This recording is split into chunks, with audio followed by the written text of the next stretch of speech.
everyone. I'm Matthew Allen, and welcome back to the Whatta podcast, where we're having some fun today on our 44th episode. Not only are we revisiting a topic, but we have a guest for the first time. Hello. We've got Luke Ritchie here. We're going to be talking about the Bass Pro at the Pyramid, because that is the correct title. The correct full name. And where Luke works. So we'll let you take it over. Oh, you're gonna let me start with it. I mean, I don't work there. I just got to visit. You don't work there, but you finally visited. You hadn't visited when this was first gone over. This is more of a revisitation of this concept. That is true. I did not. When I originally talked about it, I did not actually get to go there. I just got to do my Googling from here in my seat. I got to go visit. That place is huge. Massive. That is a number one. I believe it's the largest square footage of retail space in the entire company. In the entire company? In the entire company. Wow. The only thing that might beat it is the Granddad store, which is the original Bass Pro Shops outdoor world, and that's in Springfield, Missouri. Okay. And it might have us by maybe 500 square feet.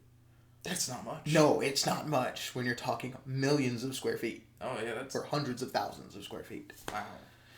Okay. I know. I got to look around. I got to see all the different sections. Didn't get to go to the top, but that's all right. Look, if it's just you and me, we can probably do it. She's not going to want to do it. Kira will not be going up that tower. She will, she'd rather jump out of it than go up it. Well, the irony is that I have a weird fear of heights. As in I'm fine when I'm there. It is the getting there that always gets me. The getting there always gets me too. Like, if I'm up on that lookout, I'm fine as long as I don't look through the glass floor. There's a glass floor. There's a glass floor.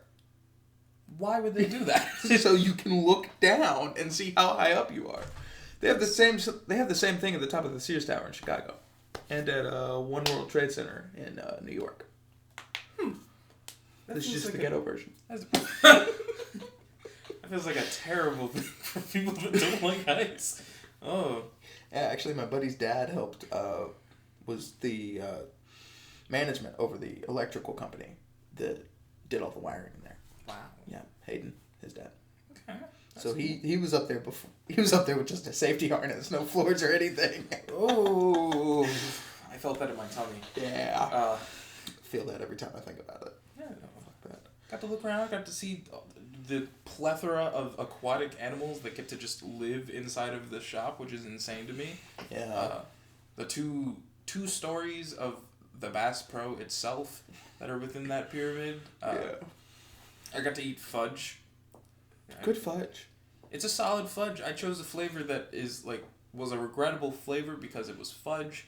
Would you do the orange cream? Yeah, I did orange creamsicle. That's my favorite ice cream flavor, but it was... Nah, it's not good as... It's still a decent... It's still a passable orange cream as a fudge. Mm-hmm. Like, as a flavor of a fudge, it's solid. But as a thing that's supposed to taste like orange creamsicle, it does not stand up to a proper creamsicle. It really doesn't. My brain's just blanked out on what else occurred there. Did we do anything else? Tortuga rum cakes. You were able to find those in the U.S. for the first time. That is right. I mean, I knew because of visiting a different Bass Pro back home that they had the Tortuga rum cakes. I just didn't know if they had them here, and then they did. And for those that don't know, Tortuga rum cakes, they're from Trinidad. They're made with Tortuga rum from Trinidad. It's an island thing, and so it's very interesting.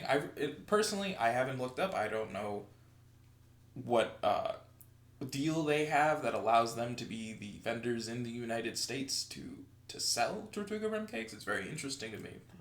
My guess is because I have a tiny bit of knowledge of how these sorts of business deals are made with people who have far too much time and money on their hands. I'm going to say Johnny Morris was probably in Trinidad at like a fucking resort or some shit. And just happened across the owner of Tortuga Rum and made a deal there. Because the pyramid being built was a golf bet. Like, the pyramid being renovated, I'm not sure how true this story is, but there was a golf bet made by Johnny Morris with, I want to say like either the owner of the pyramid or a big real estate development company. And it was, if you sink this putt, then we turn the pyramid into a Bass Pro. And he sunk it. Interesting. That's... Yeah. Yeah. So this was a rich man's whim. I mean, I feel like most of the things of a rich man are a rich man's whim. Yeah, but this is whimmy. That is a movie whim. That's what that is. That is exactly what that is. In all fairness, I'm surprised there is no movie set in or revolving around that Bass Pro at the Pyramid. So the thing is, they only close one day a year, Christmas Day. To get a film crew in there would require so much red tape and paper pushing. They'd have to shut the store down for periods of time, and they're not doing that because it is the second biggest tourist attraction store we have. Actually, it might be the biggest tourist attraction store that the entire company has. The whole company has, or that Memphis has? Both. Shit. Oh, yeah. For Memphis, it's probably just behind Graceland. Is that the Dolly Parton? That's Elvis. Elvis? Sorry. Elvis. Oh, right. Dolly Parton's over in... That's Dollyland. Yeah, that's in Gatlinburg, dude. Sorry. Get your Tennessee right. Man. Darn. You come down to Florida and you tell me, where's Disney? Not in Orlando proper. I know that much. Okay, cool. Which one is there? It's World, right? There's so many questions I could toss at a few. Oh, fuck no. Not a chance. No, but then working there is actually, and this isn't just because I don't want to go on the record against the company I currently work at. My department's pretty fucking chill. So I worked fishing department. I was there for a summer and then about 2 weeks this winter break. And it's not bad.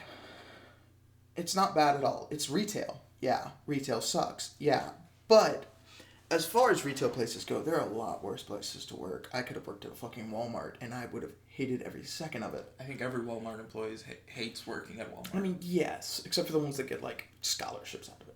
That, or, the ones that don't get to wear their tails. I will never unforget that image. Oh, fuck. Have you gone over that on this? I don't think I ever have. You know what? Let's leave it at that. We'll save that for another day. Save that for another day. That's the next one I thought. Walmart employee tales. Yeah. But no, it really wasn't bad. I could take my breaks when I wanted as long as they didn't get in the way of anybody else. It wasn't like a set time within your schedule? Oh. I mean, we were recommended, hey, take the break after 6 hours because that way you've got the least amount of workday left after your break. Mm-hmm. And state law mandates that lunch break has to be taken after 6 hours. Yeah. Okay. But then we got a lunch break in 2 15s. 2 15-minute breaks? Yeah, 2 15-minute breaks. Okay. How long is the lunch break? Hour. Wow. I mean, Matthew, the only places you've worked full-time do not really come up to U.S. labor code. Whoa, now. I got to exist on my phone. I mean, yeah, and I did when too. I wanted to an extent, I would just eat during my shift, or if need be, I would step out, depending on who I was working with. But in my current job, I mean, you don't work a long enough shift. Yeah, but I'm still allowed to take my lunch. Well, yeah, that's I know. That's working in a library. But for a retail setting. It's a library. For a retail setting, pretty sweet deal. That is a solid deal. And I mean, as long as upper management can catch you could... what I did was I'd grab the little bonus bags and use my employee discount because I get 45% off Bass Pro brand items, and those little bonus bags are a Bass Pro brand item. So normally they're like $5.50 a piece. I grab one, it drops comes out to at like $2-3. Yeah, $2 or $3, and then I've got a thing of chocolate covered peanuts in my back pocket for the next 3 hours of my shift. Okay. And then in the break room, you can just go in, tap your card, grab a drink, and get back out there. Nice. So I'd say, hey, I'm gonna step out for a second, like the same amount of time as a bathroom break. I can go in, grab a drink, and be back out. And still be working. And the nice thing is, because I'm working in the fishing department, and because this isn't a fancy schmancy store, management doesn't like it, but the customers and most of my coworkers give not a fuck if I am drinking a Dr. Pepper while telling them everything I know about this specific fishing rod. Yeah, because you're still giving them the information. I'm still giving them the information. In this setting, it's not as disrespectful as if it was somewhere else. No, and I don't think, as far as I can tell, nobody's taken issue with it, or if they have, they haven't said anything. In all fairness, I feel like I feel like, based on places I've been, a Bass Pro employee drinking a Dr. Pepper while giving me all the information I need would just feel correct. Whereas if I went somewhere else, it would feel odd. It would, like another retail store. It wouldn't feel disrespectful. It would just feel out of place. I think it's outdoor stores and things like that have a little more of a chill vibe. Like, like at Dick's or an Academy. Yeah, we pop into Rural King. I would be like, yeah. This dude's got a chaw in his mouth, but he's giving you every piece of advice you need about this tractor part. Yeah, but if I walked into Walmart and I was like checking out with an actual human being and they just had a drink, I would feel like, I feel like you shouldn't have this here. I wouldn't say that. I wouldn't say that. Our cashiers were allowed to have drinks more than we were. Like, management wouldn't. Our cashiers are standing for an 8-hour shift. They've got something under their desk to drink. Yeah. Instantaneously. Every single time. You guys still have people checkouts, right? You don't have self-checkouts. No self-checkouts. Yeah, that makes sense because there's too much. It gave the front end hell. Really? The lack of self-checkout and just our front. So the rest of the store, aside from the fishing department, is managed in some form of way. I'm not going to say anything that is explicitly bad, but our retention rates on front end were horrible. Most of them quit after 2 weeks. Like, they get that first check, and then they're like, okay, fuck it, I'm out of here. I'm done with this bullshit. That's actually quite surprising to hear. Well, the thing is, the environment there is, if you get the right people, it's great. And we were lucky. I was lucky because the fishing department, for me, is the right people. Because these are guys, if you go up and ask a question and you haven't asked this question 16 times already that day, they'll answer it. They want you to learn. They want you to be efficient in your department. They want you to know how to do things. Front end is so slammed all the time that they're not able to get proper training. Oh. So things will come up that they don't know about, and a customer will yell at them for it because it's front end. The customers want to get out of there too. You know? And what would end up happening is, with no training and no real motivation to be there, and customers that are unkind and just kind of a shit show up front, people would call out. So they'd be short-staffed. So that the people who did come in are under even more pressure. So it's a self-fulfilling cycle. Okay. And it's something that I can see happening in a bunch of different places. No, yeah. Front end can be hard to keep if you are consistently dealing with ultra volume retail. Yeah, I can see that. I've only been in that in one technical retail location, because I don't consider either opportunities of being in the separate libraries that I've done volunteer work in, that I've worked in, as like retail. I deal with patrons, but it's not to the same extent. People aren't buying things in mass quantity to checking out books. And then even your gas station is, volume-wise, so much smaller. Oh, 100%. You probably don't have more than 5 people in the store buying things at a time. And if we do, that's the moment where we have to keep our eyes out in case someone is about to try and steal something. Exactly. The moment there's too many people in that store, someone's going to attempt to steal something. We have our own separate loss prevention and operational support because of our volume. Right? You know how Walmart has theft prevention officers that are plainclothes? Yeah. Ours are still in uniform, but they're constantly, there's at least one of them walking around. And then every employee is trained on how to look at, hey, this looks like shoplifting. We don't get involved with it because it's not part of our job and it's an unnecessary risk. Yeah. But we do report it. Okay. Like, if we find packaging of stolen items, we have to write out a report and all that shit. Which is, it's something that when we went, I did see. You saw. Like, we talked about it. That item, we were looking in the bin, found the package, item was not in the package, and you went and you told someone about it. Yeah.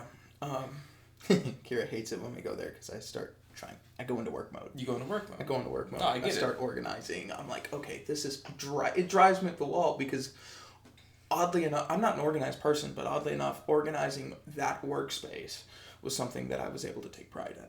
Yeah.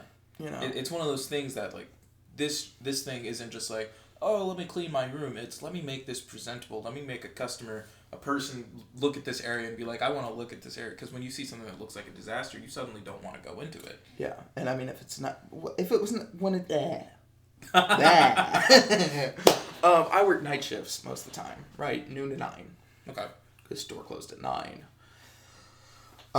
And the biggest problem with a closing shift is you're not allowed to leave until your department's cleaned up or presentable for a walkthrough or whatever. And technically you're supposed to get whoever's the manager on duty to come do your walkthrough. Okay. Little secret, no, never. Never. Even when it was just me and the other guy, and then the other guy who had no experience, or really, he was there longer than me. He was just technologically deficient. Oh. Okay. And people didn't explain things to him because he's technologically deficient and kind of an old man. Oh, I see. It's super sweet guy. I love him to death. And I was one of the few people who was actually making sure that he knew what fuck needed to get done, because otherwise he's just a detriment to everybody. He makes everybody else's life harder. I see. But when it was just me and him closing, I'd just say, no, screw it. We're not going to go get an MOD for this, because I've already just gone and we both swept the aisles twice to check for things. Okay. I've run my registered up, grabbed my returns, put my returns back, and then checked returns a second time, because there's always that last straggler who has to put something back because they don't have the money for it, or they realize their kid threw it in the basket, or something like that. Oh, Lord, this is kind of turning into a rant. I mean, it happens. Not just in conversation, but even here on What a Thought, I've had my moments. You gotta rant a little bit here and there, you know? Yeah, you know. On a still Bass Pro related topic. So there's a little story that You sat up straight for it. I sat up straight for it. It's important. When they were renovating, they found at the very top of a pyramid a black metal box. They unscrewed it from the top of the pyramid, and inside of it was a human-sized crystal skull. On some Indiana Jones type shit, right? And they'd been warned that the previous owner and the person who'd built it was really into the supernatural and voodoo and stuff like that. And they'd been told, hey, if you find some weird shit, just leave it there. It's there for a reason. So they find it, they bring it down, and they look at it and they're like, what the fuck is this? So they reach out to the previous owner, and he's like, well, you found one of them. You're not going to find the rest of them. They haven't found any more since. Now, like, was it like a human encrusted skull, or was it like a? It was just, as far as I know, it was just carved out of crystal. Just, you know, like fully carved out of crystal. Yeah, like a rock shop. You know, they have the little mini ones. This is a full size. But it was full size. That is. Mm-hmm. And it was probably sourced in the 90s. So this is before a lot of your more advanced water jet cutting and stuff like this. So probably hand carved. Oh my lord. Yeah. And there's more than one hidden in the store? Apparently there's more than one in there somewhere. Now, obviously, there's only like 4 people that listen to this podcast, but to anyone who does hear, don't go hunting. No, God, no. Please. No, definitely not. Operational support will kick you all the way out of the store. And if they can't manage it, there are at least 3 MPD officers there at all times. They will get you out. And they ain't going to be nice about it. There might be a taser involved. Don't do it. Don't do that. It's not worth it. Give me a quick reminder. What's at the top? It's the hotel and a restaurant? No. The hotel is actually on the 3rd level. It's 3 stories inside. Only 2 stories of retail space, but there's a 3rd level that's the hotel, and parts of the 2nd level are hotel. Okay. No, I do remember seeing that when we went. Yeah, and that's Big Cypress Lodge. Yeah. So at the top of the pyramid, there's a restaurant. It's called The Lookout, and in that restaurant is a full-service bar. Which sounds like a great idea at, 350 feet in the air? Yeah, full service bar right at the top. Yeah, it's great. Fucking hell.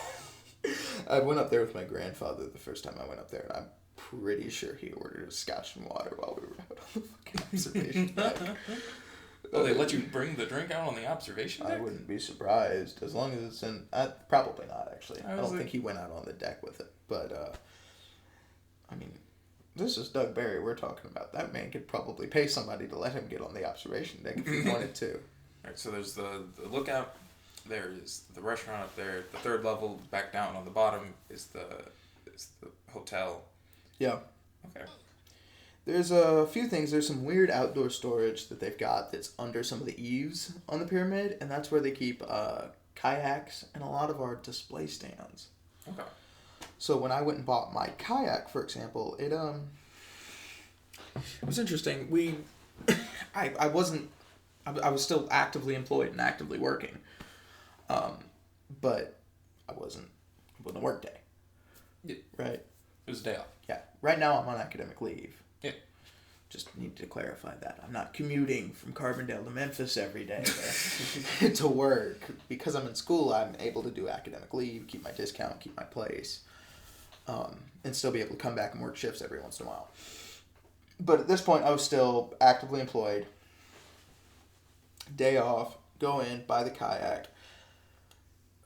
And what we ended up doing is, because I work there and I already know all the inner workings and stuff, we just went and grabbed it and dragged it out of there. Kira got to see. She got to see the inner workings of the Bass Pro Shops. Nice. Which is a behind-the-curtain look not too many people get. I don't imagine they do. Without working there, having a legitimate business reason. That was interesting. We ended up in we had to go through receiving, which is its own department, which apparently a lot of places don't have. Normally it's like associates and just regular retail employees will grab stuff, but no, these guys are forklift certified. And when it comes to unloading trucks, it's typically a first thing in the morning type of thing. Okay. So you will end up in there helping unload boxes. But when it comes to getting things around on pallet jacks and stuff like that, the first round of stuff will come out with your openers. Okay. But I think receiving is able to run that show. They're more logistical. I think I knew like some of that info because I have another friend who used to work down in the Bass Pro down in Florida. I cannot remember what department they were in. But it was sort of the thing. That's how I found out about the Tortuga rum cakes, because they took me there one day and I saw them. I was like, what? Yeah. But that's interesting because, most of the places I'm in, it's like if it comes in, it just sort of goes to, whatever it needs to, and those people deal with it. I didn't know there's a separate receiving department in there. They do logistics for trucks. They do pack orders, so online orders. They're the ones that run around and grab it. They've got a specific person. I believe her name's Shanice. Yeah, same as your sister. Yeah, it caught me off guard. I was wondering why it caught you off guard for a second, and then it re-clicked in your head. Like, yeah. Oh, right. Yeah, and then there's people who do. To an extent, receiving does a bunch of shit that regular retail shouldn't have to do, but then there's other stuff that we still have to do. So like backstock, things like that. We've still got to deal with all that. Okay. But they, like, if there's full pallets of things that need to be moved around, that's all them. They're the only people certified for that sort of equipment. It's highly fascinating. That's like the best way my brain can phrase that sentence is to be able to, like, know that that's all back there. Oh, it's all back there. There's secret passages and shit, essentially. Oh, dude, at the back of the fishing department, if you're looking out from the desk onto the department, there's a door that's not the break room door. It's and it just says employees only. And I've never been in there, but it's live exhibits.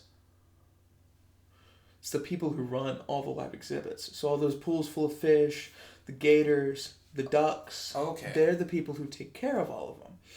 So all the water lines and pumps are back there. And apparently, one of the pumps got refurbished at one point. And it wasn't a very good job, and it kind of fucking exploded. Oh no! And one of the old OS guys swept over to live exhibits, and I had plenty of conversations with him. He's super chill. I like him. Mm-hmm. Ben from OS, the one who would keep us from breaking into the pyramid, in that thought process we had. I remember. Yes. Yeah. He swapped over to live exhibits, and apparently that pump broke on him. Oh. He got sprayed. I'm like, dude, that sucks. That's interesting. But live exhibits has full-fledged, like, scuba divers. Oh. Yeah. I mean, okay, having seen the size of the tanks and the types of animals and fish that are being kept inside the store, which is so wacky wild to my brain. Yeah. That makes sense. It's all hardline diving, you know. It's not O2 tanks. They've got proper oxygen lines that run to tanks that are out of the water. Wow. As far as I know. That's probably better than SeaWorld does. Mm-hmm. This is a legitimate operation, Matthew. Are you saying SeaWorld? Fuck no! There's nothing good about SeaWorld! It's poor orcas. Free Willy, motherfucker! Yeah, no, nothing good about SeaWorld. But Especially the big fish tank that is in every Bass Pro Shop. If it's an Outdoor World, it's got that big fish tank. Yep. Bass, striper, some catfish, brim, smallmouth, and largemouth. Okay. Those tanks with the feeding shows. Yeah. Yeah, that's live exhibits, and during the feeding shows, you see somebody in full wetsuit. We did. When Down we went, there. we did see someone in a full wetsuit down in there. If I'm not mistaken, that woman is currently in the ICU after a car accident on the I-40 bridge coming into work. Oh my lord. Her boyfriend works in the fishing department. It's fucked up to laugh about it. Thank God, like they had to do a full skull reconstruction. Oh my god. Yeah, it was a horrible accident. They had to do skeletal reconstruction in her skull and face. Just about all the bones were broken. Well, I mean, but power to her for surviving. As far as I know, she's been stabilized. Okay. And she's awake and lucid. Well, that's good. That is good talking. to hear. I didn't think we were gonna. I was curious if we would hit the 30-minute mark before something intense and crazy was said in What a Thought today, but here it is. No, there's a lot of intensity and crazy shit at Bass Pro. A lot of it. Some other crazy shit is our discount programs are fucking insane. So, 45% off Bass Pro brand items, and that includes our sub-brands. Is that for the employees? For the employees, okay. Yeah. Brain needed to clarify. Yeah, not for the general public. We'd go out of business. At that point, some of these items are at cost. Like my kayak is a Bass Pro brand, which is Ascend. All the Johnny Moore's signature series fishing equipment is Bass Pro brand. They have their own line of optics. Dude, if you can think it, they probably have their own line of it or have a brand deal with somebody. In all honesty, I wouldn't be surprised. I think not until I got up here to Illinois did I ever bring into question in my head what other stores there are that are like Bass Pro. There's nothing else. And there really isn't. There really isn't. There's nothing equivalent. Before the merger, there was Cabela's, but now they're the same store. Yeah. And I think Cabela's probably benefited from that merger. Maybe, I don't know. So some of the Yankees really don't like it. I know that some of the Chicago people come down and they're like, there's some fucking bullshit. Can't find a Cabela's anymore. They're all just a Bass Pro. I think there's one in Georgia. What's the difference? Well, it's a lot. Cabela's is a lot more prevalent further north. Is really? Yeah, because Bass Pro is a southern company. It was that makes born sense. and raised in Missouri. Okay, kind of that blend between southern and midwestern. Okay. Southern Missouri or Arkansas. I think the one that I pass in my treks between states That's is probably the only time I've ever seen like a just straight up only just a Cabela's building. Yeah, and that's in like Alpharetta, Georgia, right? I don't pay attention. I'm pretty sure that Cabela's is not too far from where my grandfather lives. Oh, because you skirt around Atlanta on your way up. Right? I sure do. Yeah, it's north of Atlanta, right? Yeah, I think so. That's in my grandfather's neck of the woods. Okay. Yeah, no, that's. See, I know deep in my brain I knew about the fact that Cabela's was its own thing at one point, but obviously throughout the majority of my time of knowledge of the Bass Pros of the world, just as a company, I've been like, yeah, they're like one and the same. Yeah. In all fairness, I still don't understand the difference between. I don't know what the difference is with a Bass Pro that does and doesn't have an outdoor world. So next time we're in Memphis, I can actually show you. The only Bass Pro we used to have in Memphis was way out east, and it was in a little strip mall. Okay. Right. So because it's in that strip mall, yeah, they got the taxidermy and stuff. There's no live exhibits. And it's a lot smaller of a store. Is that what the outdoor world portion is the live exhibits? The live exhibits, I think some of the more expensive, like, boats and tracker brand items. Oh, those things that you feasibly would not be able to fit into it. Exactly. Indoors. Most of your standalone Bass Pro Shops, if it's its own building on its own lot and it's not in a strip or something, that is going to be an outdoor world. Yeah, the one down in Florida that I've been to, that one is the only it shares like it's like a massive building, and I think half of it belongs to one. Half of it is being used by one man as he continuously hosts a like car exhibit. Like it, and it's not like a company that's putting it together. It's this It's one just man, this one and dude he with way owns too all much the money. cars that are in there. Yeah. It's like Jay Leno's garage, but it's open to the public. Yeah, but open to the public, and like outside of that portion of that building, the whole rest of it is the Bass Pro with its outdoor world. Yeah. Back to the discounts. So, because I have more to expound. No, on yeah, there. go for it, man. So there's that employee discount on the Bass Pro brand stuff, and then 15% off other stuff, and then high end stuff. So guns, ammo. Well, maybe guns, ammo, optics, and high end reels that aren't Bass Pro brand. So like really nice Shimano, the Corrado, the SLX, the Monarch, the Chronarch, anything above a fucking I guess anything above a Symmetry, I probably only get 7% on. Okay. Nobody who listens to this I was like, I have not a clue. Any of those words. That Symmetry's still kicking around too. That's just crazy. What is Symmetry? It's one of the models. Oh, okay. Yeah, just a little spinning reel. It's fresh and saltwater capable, medium heavy, would work for bass pretty well.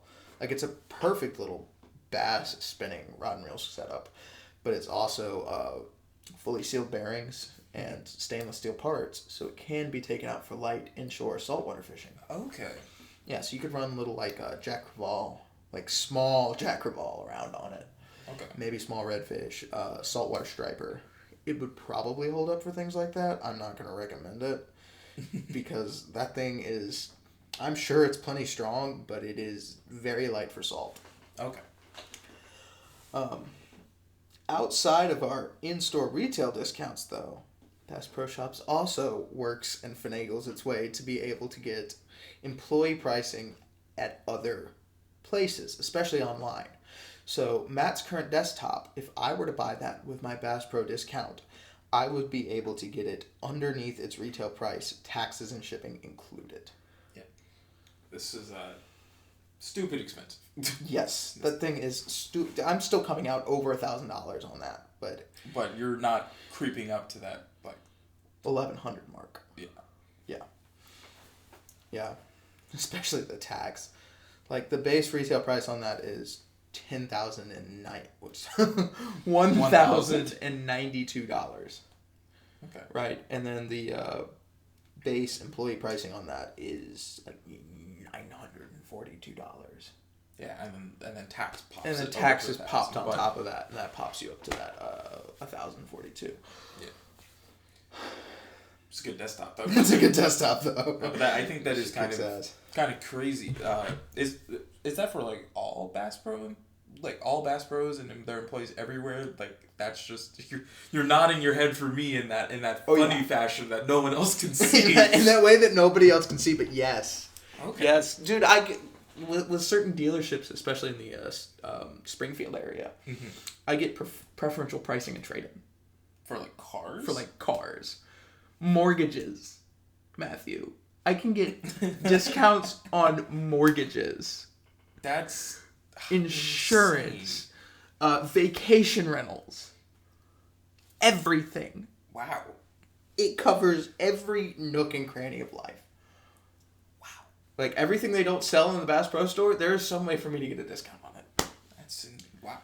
I could get discounts on Delta 8 gummies. There's a brand there's a CBD brand that is under their umbrella of things that they work with. That you can go and get discounts from. It's actually under a sub-umbrella. Oh. Because I'm a Bass Pro retail associate, mm-hmm. I'm able to use a program called Expert Voice, which is where you watch videos and things like that, and you learn up on these products. And because of that, the manufacturers give you discounts. Fascinating. I can get a Glock pistol at police pricing once a year. That's what that program is able to do. Dude, I can get optics at like half off. I can get Costa Del Mar sunglasses, which are $260 sunglasses at like 60% off. It's ridiculous. It's amazing. That's so insane. It's so fucking fantastic. If I was making more money half of it would be going to expert voice and a quarter would be going to Bass Pro, and we'd have to figure some shit out for living expenses. Lordy. Yeah, it's nuts. It's totally insane. A lot of the crossover benefits. And dude, like, full-time employees get paid sick leave. Really? Yeah, if you're with a company long enough, you can pick up PTO. This has brought up the question in my head that I don't know if you have the answer to it in this quick moment. Is Bass Pro a, like, stock, private or public? I believe it's still privately held. Okay. I mean, even if you don't have to go Google it. Oh no! Now I'm curious. Now you're curious because yeah. as I'm hearing all these things, I was like, I feel like these are the types of things you could never do if you were a publicly traded company. Oh God, no! It is not a publicly traded company. You know, because I've mentioned it before because I'm from Florida. I have a plethora of them, and then I get confused when people don't know the story. But they know the store, but they've never been to it. Publix, that is a employee owned. Yeah, that is a privately owned company that gives employees shares. That gives employees shares after a certain amount of time. They're like, here's a share, whatever. There's a little local chain in Memphis called Super Low Foods that does the same thing. Okay. But, like, when I hear things like that, I'm like, this could never happen at a publicly held company. No, not a chance in hell. Like, my younger sister, she works in Publix down back home. If she's there long enough, she's going to start to get stock. Yeah. Like, she's just going to get stock from them because they're privately owned. It also helps incentivize your employees to do better, because if every employee at every store is working better because they have a stock option, then your entire profit margins go up, and then your investors get a return on investment. Now, obviously, you guys aren't getting stock from Bass Pro. No, I think some of the higher end jobs, like within corporate, get stock options and stuff like that. But you're still getting massive heaps of helpful discounts. Dental, health insurance. And just life in general. The amount of things you guys are getting, like, couldn't imagine it happening. What's even fucking crazier? What? My retail discounts can apply to spouses. Dead ass. So Sorry. I've never seen someone use dead ass in a conversational topic like this outside of a movie. But no, seriously, it's great. I'm not supposed to use my discount for other people if I'm going to get paid back. Mm-hmm. Right? And genuinely, they will fire people over that. Okay. Because it's such a steep discount that if people are, especially if you're getting paid a little extra on top to go in and use your discount, hell no. Or buying items at a discount and then reselling at just above the price you paid. Ooh. So you're turning a profit, but they're taking a loss. You're gonna get screwed up for it. Okay. You're gonna get fired for it. You're gonna get disciplinary action, and it genuinely makes sense. Yeah. It's the sort of thing that it's like, okay, it can, if everybody does it, it could theoretically hurt their bottom line. It is biting the hand that feeds you. Exactly. It's biting the hand that feeds you. That's perfect.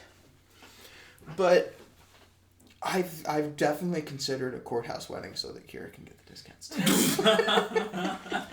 Of course, she doesn't step foot in there without me, so. That is true. At that point, I'm just buying. She's not getting anything. No. At that point, you're just married now. At that point, we're just married now. She would love that, but that's the wrong reason. We're going to get married so that you can get the Bass Pro employee discount. Yeah. Oh, welcome to Nevada. Nevada? Oh no. It would be a genuine courthouse wedding, not a little fucking rent-a-chapel in Vegas. We're not doing that. I'm glad you understood that I was referencing rent-a-chapels in Vegas. Yes. The drive-through marriage, You found that one hooker you really like. Oh my lord. I'm curious, I know you've got a couple notes of things. I've hit all of them except the political dichotomy one, and that might be too heavy of a topic. Well, if you think about it, I personally am a liberal, almost a leftist. Mm-hmm. Pretty close to being a socialist. The rest of my department, aside from a man named Gene, who's in his 80s, and therefore does not hold the same values as I do, are all pretty far to the right. these are people who've grown up in rural places with traditionalist values and things like that. But what was nice is that outside of a few very clearly joking shots at me because I'm a liberal, like, damn fucking liberal snowflakes, Okay. you know, but full of shit as doing that, nobody gave a damn. Now, I didn't publicly broadcast it or anything. The greater... You weren't wearing the tail. No, I wasn't wearing the tail. Exactly. And I'm sure if I brought that sort of thing up, if I brought that sort of thing up with certain customers, they'd probably try to change my mind or something like that. Yeah. No. But it was the dynamic of, especially my department, was respectful enough that you could hold your own values and stand by your values even in your work and even in general discussion without having to worry about somebody going, I don't like you anymore because you believe something different from me. I see. I mean, and that's, you know, and often there's lots of places, certain types of things where it's like, that does come up and that could be the point where you're like, I can't go back to this. So it's good to know that, especially in a corporation as large as Bass Pro, and especially in a space like Memphis, that you can have those people work together seamlessly and even shoot jokes at each other in a fashion where it's like, this is still respectable. Like, that's not to say that we didn't have people who could be problematic. okay. We have one guy, his name's, you know what, I'm going to keep Don't that say name out his of name. there. Almost. He knows who he is. He runs our fly shop. Okay. And he's pretty hardline conservative, which that's not the problem. The problem is he's more than a little bit racist. Oh.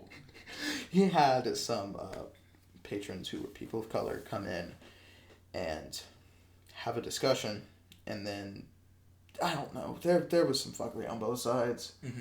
but he made some off-color comments about them, and I'm just like, dude, what the fuck? Mm. At one point, he rents out, he has a duplex, so he lets out his other side. You know what a duplex is, right? I do. Take a house, split it down the middle, rent one side out. Yes. Yeah. Yeah. Yeah. I'm picturing Khan and Hank Hill, and in that episode of King of the Hill. Well, they were Asian. They're serious. Laotian. These people weren't Laotian. I think one of them was Vietnamese. But Khan and Min. No. Watch yourself, Matthew. Watch Laotian? yourself. They were not. How do we say that? Laotian. Is it was Laotian? correct. Yeah, the country's called Laos. My brain didn't want to be incorrect on that, so I was like... Yeah, no, Laotian. Okay, but the people he was renting out to... One of them was a scammer. Oh. Which is problematic, and they were behind on rent payments. But at some point he said something damn gypsies or some shit like that. Oh. And at that point I was like, oh, okay, yeah, that's enough of that. I see. And even one of the other old conservative man who was working that day, I was talking to him, I'm like, man, that guy is, look, he's knowledgeable about his stuff, but he's a little racist. And he's like, yeah, that fucker's kind of fucking racist. You've got to be quite...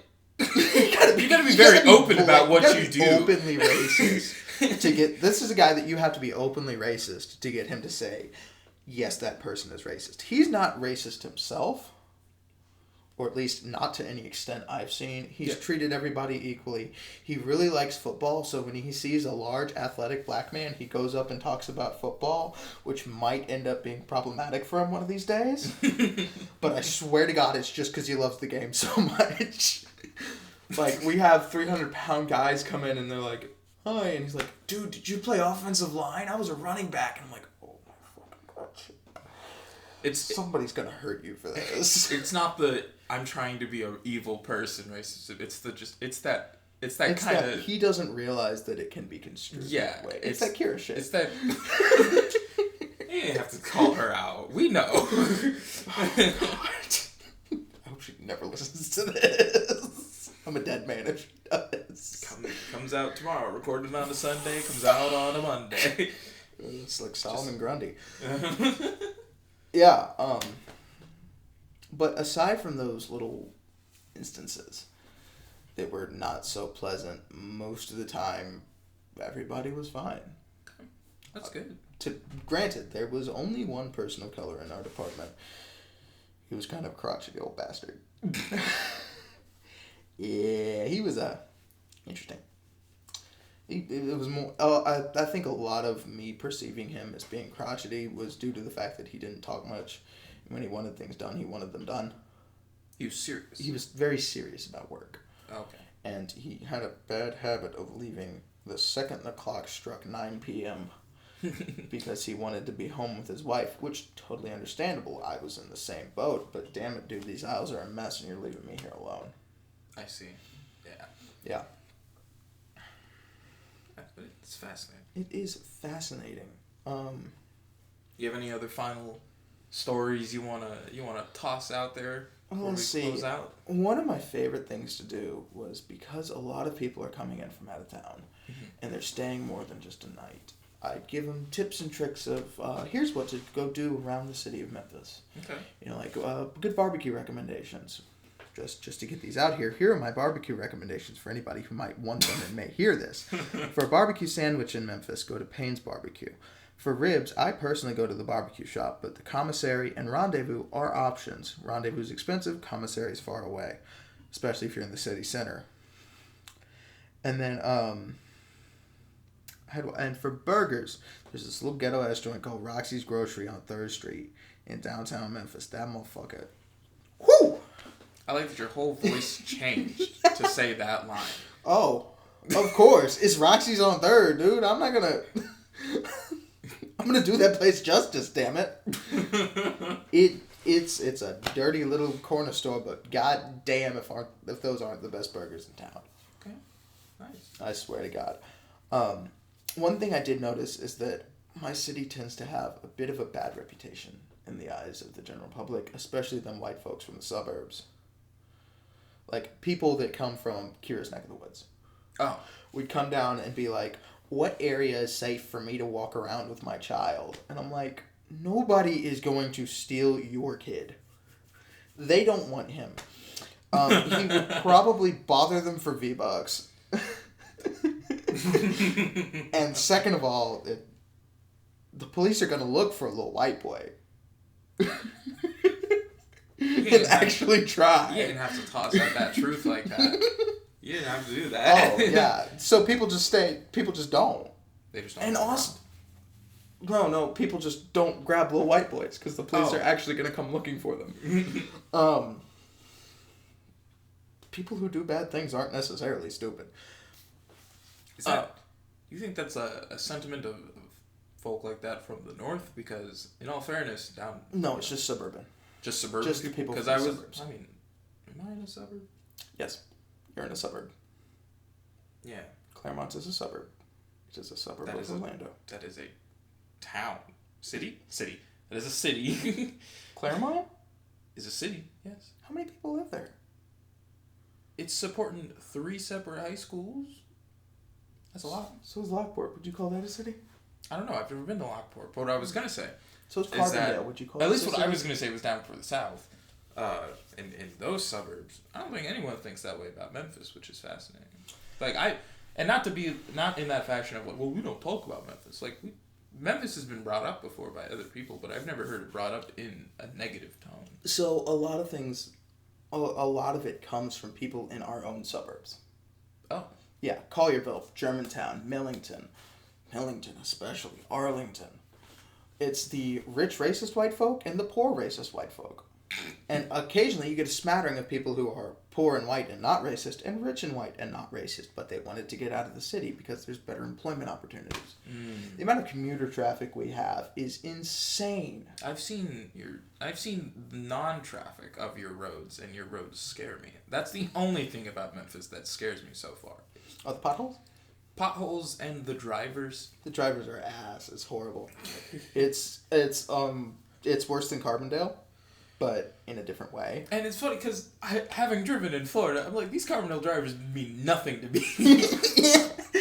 I don't know, man. There's some reckless stuff that happens. Memphis drivers don't obey the laws, but 9 times out of 10 they aren't reckless about it unless it's an Ultimo with drive-by tags. If you see paper tags, you stay the fuck away from that car, especially if it's a Nissan. Okay. Just anything but get too close to that. Because that fucker's going 130 on the freeway in the middle of the night in the rain and is just waiting for his traction control to give out. Yeah. fascinating. Yeah. You know, some places get bad reps, and they kind of just extend outward. And it just depends on where it is. Like, sometimes it's accurate, sometimes it's not. Memphis, it's 50-50. So if you end up in a bad neighborhood, yeah, the crime rates are bad. People are poor. They're desperate. A lot of them don't see any other recourse because the schools they go to don't give a quality enough education for them to actually get out there and get scholarships to colleges and things like that. It's just basic systemic racism that's keeping people in poverty, and because our population is largely African American, our population is affected pretty heavily. Yep. But at the end of the day, it's like any other big city. If you walk like you have a place to be, and just don't be an idiot, 9 times out of 10, nothing bad's gonna happen to you. Especially if you're a tourist, because most of the time, you're sticking to downtown. Downtown's safe as hell. You've got Beale Street, that's all just drunk people. So there's a large police presence. And the guys that flip without a shirt on in the street. Flip. Like, they're just flip, like acrobatics. Just acrobatic flips. Like chains of like 10 flips in a row with a double flip and a corkscrew. Oh, wow. All over pavement, no safety gear. Wow. No shirt even. They're risking their skin. They are the literally. Beale Street flippers, and they are amazing. Wow. Yeah. You know, and like, places get bad reps. You know, there's always the like 50% of people that are like, oh, Orlando at night, it's so ooh, and it's like, if you're afraid of Orlando at night, it is because you have just put yourself somewhere that shitty situation is scary. You have to be in a place that's scary at night to be scared at night, unless it's New Year's, and then you just don't go outside. New Year's anywhere that is a big city is probably a terrible idea. Yeah, it's amateur night. Pretty much. For drinking and driving, it's amateur night. Oh. That's what my grandfather calls it. He's like, this is amateur night. Lordy Lou. And with Memphis, fireworks are banned. So instead of fireworks, guns aren't banned. Guns aren't banned, but fireworks are. So people just shoot in the air. And a lot of them don't really have good access to blanks. Uh-huh. So you don't step outside unless you have to. You know, some people don't remember the golden rule. That is, what goes up must come down. If it gets high enough up, it gets a lot of velocity. It's going to be the penny. It's going to be the penny off the top of the Sears Tower. Well, at that height, the penny weighs so little that the jet stream catches it and actually gets thrown to the top of the tower. Mythbusters tested this. Oh, right. Never watched Mythbusters, I'll be honest. Fuck, damn. Only thing I've ever seen is that joke about the pull-out method. What? What? You've never seen that? No, I haven't. You've never seen that clip? No, not at all. Where they're joking, where they're like, on this episode, we're going to test the pull-out method as an effective contraceptive. Oh, God. They find it's only like 20% effective. And no, the joke is significantly... I'll pull up the clip for you later. But, yeah, I think... This has been a solid conversation. It was good to revisit the Bass Pro at the Pyramid. Bass Pro Shops Outdoor World at the Memphis Pyramid. Sure, you can say that full thing. I'm just gonna say Bass Pro at the Pyramid because I'm not from Memphis. I just call it the Pyramid. I do not work there. It is. You could just call it the Pyramid, but I wanted to make sure that I just wanted to make sure that I didn't say the Bass Pro Pyramid because that is incorrect. Because the pyramid is its own location. The Bass Pro just gets to be in it. That is what I've learned. That is the truth. It's kind of... At this point... As a local, it is the Bass Pro Pyramid. Well, yes, at this point, but that is technically what it is. If God forbid, they just didn't... They were, for some reason, removed from that space. Something else could come into the pyramid. Yes, and they would be... this at the pyramid, or this pyramid. If a TJ Maxx went in there, it'd be the TJ Maxx pyramid, and there would be riots. Don't put that into the world. That's why I followed with, and there would be riots, because the TJ Maxx is not a proper use of a space that large. Sure isn't. That is... Oh. Their entire catalog could not fill a single department. Nope, not one. But cool, man. Thank you for coming on and talking about this. It's probably the longest What a Thought I've had in a while, which, in all honesty, I think that's for an hour. That was the average. They dropped down to 30 minutes these past few weeks, but I think, in bringing a person on, talking in depth about something, getting this all this info that I don't have because I don't work there, Two voices is a little more entertaining. That's just how the human brain works. That It's is- not a commentary. No, I know. I think that's perfectly fine to have let it run for as long as it did. But thank you, Luke, for coming on. Thank you all for listening. If you enjoyed it, make sure to check out everything else that's down in the Linktree link. You will find the other YouTube channel where I'm playing games. You'll find the Twitch. You'll find my social media. All that fun jazz is on there. Next week, we'll come back for some more What a Book. But until then, I've been Matthew Allen. That's Luke Ritchie. Yo. And I'll see all of you guys next week.